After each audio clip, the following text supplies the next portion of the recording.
এটাকে এখন আমরা ভালোভাবে পরিষ্কার করে নিব। পরিষ্কার করে ভালোভাবে ধুয়ে তারপর এটাতে আমরা রোস্ট করব, কারণ আজকে আমার ভাগ্নি জামাই আসবে। তেলটা ঢেলে দিব, পরিমাণ মতোই দিব। আমি একটু রোস্টে বেশি তেল দিই, কারণ রোস্টটা একটু তেল চিটচিটে না হলে ভালো হয় না। এখন আমি কেটে রাখা পেঁয়াজটা দিয়ে দেবো। পেঁয়াজটা একটু বেশিই দিতে হবে, কারণ পেঁয়াজটা না দিলে গ্রেভিটা ঘন হবে না। তো গ্রেভিটা ঘন হওয়ার জন্য পেঁয়াজটা একটু বেশি দিতে হবে। আর বাকি যে পেঁয়াজটা আছে এটা আমি পোলাওর জন্য রেখে দিব, কারণ আমি আজকে একটু সাদা পোলাও করব। রোস্টের সাথে সাদা পোলাওটা খুব ভালো হয়।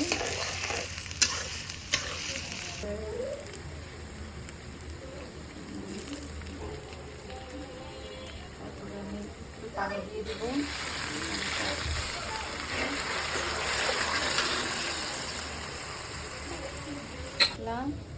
এখানে একটু চামচ দিয়ে দেবো।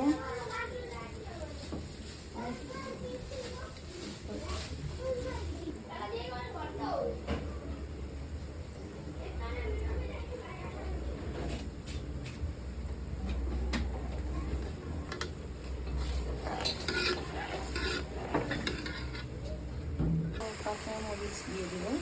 কাঁচামরিচটা আমি আস্তে দিব, কারণ কাঁচামরিচটা যদি আমি ছিঁড়ে দিই তাহলে এটা ঝাল হয়ে যাবে। ঝাল ভালো লাগে না, এই জন্য আমি আস্তে দিয়ে দিলাম। এটা পেঁয়াজগুলি দিয়ে দিব।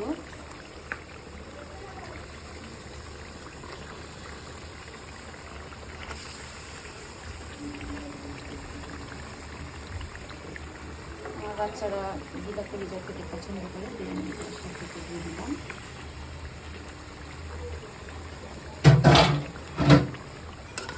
একটু হালকা নাড়াচাড়া করে তারপরে হচ্ছে আমি রেখে দিব।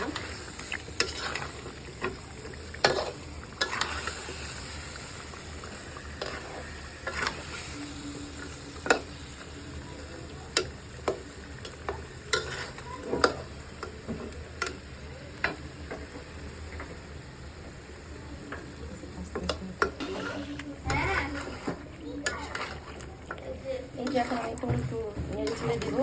মাঝে মাঝে নাড়তে হবে, নয়তো আপনার নিচে লেগে যাবে। লেগে গেলে এটার টেস্টটা থাকবে না, এই জন্য মাঝে মাঝে একটু নেড়ে দিবেন। নেড়ে ছেড়ে দিলে এই তো আমার রোস্ট অলমোস্ট রেডি হয়ে গেছে। আমি এখন এটাকে নামিয়ে ফেলবো। মাশাআল্লাহ, খুব সুন্দর হয়েছে। আপনারা দেখে কমেন্ট করে বলবেন দেখতে কীরকম হয়েছে।